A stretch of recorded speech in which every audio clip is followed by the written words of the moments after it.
पत्नी के बीच में जब भी आपसी विवाद होता है और पति पत्नी की जीतने की गुंजाइश भी होती है और इलेक्ट्रॉनिक एविडेंस भी होते हैं, लेकिन वो कोर्ट में इलेक्ट्रॉनिक एविडेंस को प्रूफ नहीं कर पाते हैं, ये साबित नहीं कर पाते हैं कि ये इलेक्ट्रॉनिक जो डॉक्यूमेंट है ये ओरिजिनल है या फिर नहीं। उनके पास इलेक्ट्रॉनिक डॉक्यूमेंट के होते हुए वो ये नहीं समझ पाते हैं कि इलेक्ट्रॉनिक डॉक्यूमेंट जो है वो किस तरह से हम कोर्ट में पेश करें, किस तरह से प्रूफ करें और जो अपोजिट पार्टी के ऑप्शन हैं वो कैसे टैकल किया जाए, जिसकी वजह से जो पति पत्नी है वो अपना केस हार जाते हैं, जिसमें ये साबित कर सके कि ये एक परफेक्ट केस है। जो सीडी व डीवीडी है वो परफेक्ट है, उसमें कुछ भी झूठा नहीं है, जो भी इसके अंतर्गत बताया गया है, जो भी इसके अंदर है ये बिल्कुल सही है।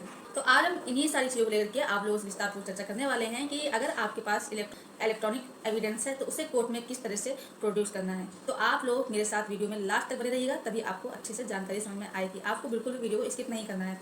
दूसरा काम को ये करना है कि अगर आप नए हैं, वीडियो को पहली बार देख रहे हैं, तो ये आपका ही चैनल है, आप इसे सब्सक्राइब जरूर कर दें, साथ ही बेल आइकन जरूर दबा दें, जिससे कि हम जो भी नई अपडेट डालें उसका नोटिफिकेशन आपके पास आता रहे और आप जानकारी प्राप्त कर सकें।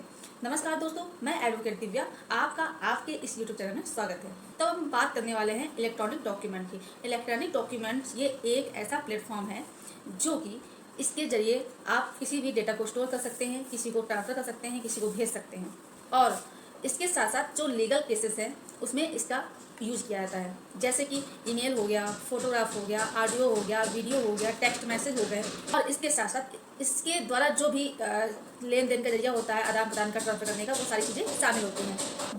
जो ये इलेक्ट्रॉनिक डॉक्यूमेंट है उसके द्वारा आप अपने केस में जो भी फैक्ट है उसको सही साबित करने के लिए इसकी मदद ले सकते हैं। ये बहुत ही ज़्यादा लाभदायक भी होता है। लेकिन क्या आपको मालूम है कि इलेक्ट्रॉनिक जो एविडेंस है उसका उपयोग जो मैट्रिमोनियल जितने भी डिस्प्यूट होते हैं उसमें इसका प्रयोग किया जा सकता है।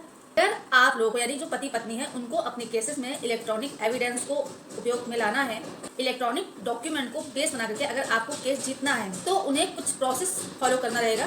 वो क्या प्रोसेस है, आज हम इन्हीं चीज़ों को लेकर के आपसे चर्चा करने वाले हैं। क्योंकि जब भी कोर्ट में कभी भी इलेक्ट्रॉनिक डॉक्यूमेंट पेश किया जाता है तो ऐसे में जो अपोजिट पार्टी का ऑब्जेक्शन होता है वो यही होता है कि जो ये इलेक्ट्रॉनिक डॉक्यूमेंट है ये फर्जी है, मतलब गलत है, ये सिर्फ केस को पलटने के लिए इसका उपयोग किया जा रहा है। जो कि आज हम ऐसे ही हाल ही में आए एक केस के बारे में बात करने वाले हैं, जिसमें इसके बारे में विस्तारपूर्वक बताया गया है। इसके अंतर्गत क्या होता है कि एक हस्बैंड डाइवोर्स के केस में इलेक्ट्रॉनिक डॉक्यूमेंट होता है, एविडेंस होता है, उसे पेश करने की पति ने मांग की, क्योंकि इसके माध्यम से जो हस्बैंड है वो पत्नी के द्वारा जो आरोप लगाए गए हैं उसको वो साबित कर सकता था। इलेक्ट्रॉनिक डॉक्यूमेंट है, एविडेंस है, उसको सही प्रूफ करने के लिए, जेन्युइन प्रूफ करने के लिए उसने क्या क्या कदम उठाए।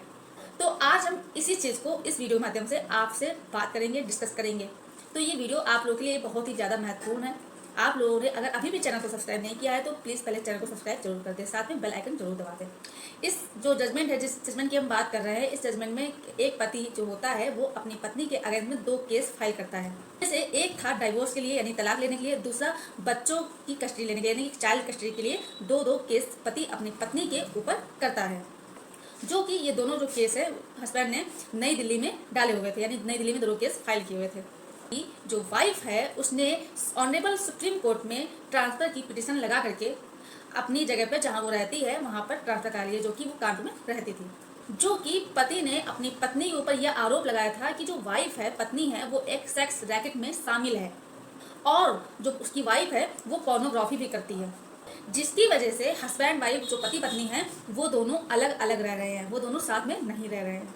और पति को इस बात का डर था कि जो हस्बैंड वाइफ की 2 लड़कियां हैं जो कि माइनर है वो पत्नी के साथ में रहती हैं, तो कहीं ऐसा ना हो कि उनके साथ रहने से उन बच्चों पे असर पड़े। यानी कि जैसे कि आप लोगों ने कहावत तो सुनी होगी कि खरबूजे को देख के खरबूजा भी रंग बदल लेता है। तो जो पति है उसे अपने बच्चों की भी चिंता थी कि कहीं दोनों बच्चियां जो कि माइनर एज की हैं अपनी माँ के साथ रह करके कहीं वो भी बिगड़ ना जाएं।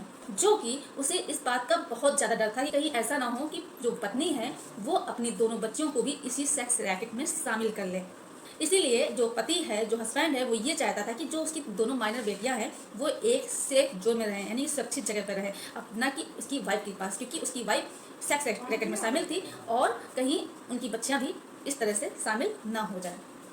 इसीलिए जो हस्बैंड है वो यही चाहता था कि उसकी जो बच्चियां हैं दोनों वो एक सेफ जोन में रहें, अच्छी एजुकेशन मिले और वो एक भारत की अच्छी नागरिक बने।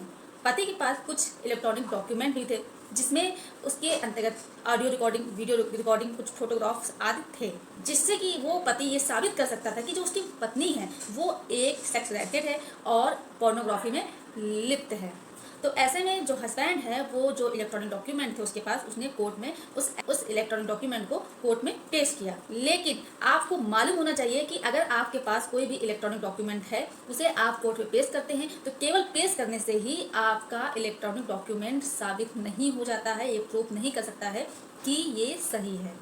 जब पति ने इलेक्ट्रॉनिक डॉक्यूमेंट को कोर्ट में पेश किया तो जो वाइफ, जो अपोजिट पार्टी थी, वो उस इलेक्ट्रॉनिक डॉक्यूमेंट को लेकर के उसने ऑब्जेक्ट किया और ये कहा कि ये जो इलेक्ट्रॉनिक डॉक्यूमेंट है ये जेन्युइन नहीं है, ऑथेंटिक नहीं है, ये जो इलेक्ट्रॉनिक डॉक्यूमेंट है ये सिर्फ मैनिपुलेटेड है। पति के सामने समस्या आ गई थी कि इस जो इलेक्ट्रॉनिक डॉक्यूमेंट है इसे कैसे कोर्ट में सही साबित करें, क्योंकि एक ये बहुत बड़ा टास्क था। तो ये पति कैसे साबित कर सकता था, वो यही सोच रहा था कैसे इसे साबित करें कि जो हम इलेक्ट्रॉनिक डॉक्यूमेंट दे रहे हैं ये जेन्युइन है, बिल्कुल सही है, इसमें कुछ भी गलत नहीं है।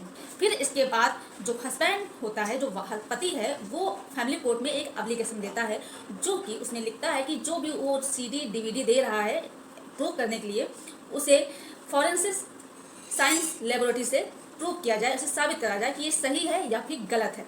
पति ने एप्लीकेशन दे दिया तो उसके बाद पत्नी को जब ये मालूम हुआ कि पति ने एप्लीकेशन दिया है तो उसने पूरी कोशिश की, उसने ये कोशिश की कि जो पति के द्वारा एप्लीकेशन दी गई है वो कैंसिल हो जाए, और कई सारे ऑब्जेक्शन भी फाइल किए। लेकिन अल्टीमेटली कोर्ट ने एप्लीकेशन को अलाउ कर दिया और जो पति के द्वारा जो इलेक्ट्रॉनिक डॉक्यूमेंट दिए गए थे, CD DVD ऑडियो वीडियो वगैरह, उसे फॉरेंसिक साइंस लेबोरेटरी जो कि लखनऊ में है उसमें भेजने के लिए आदेश दे दिया गया।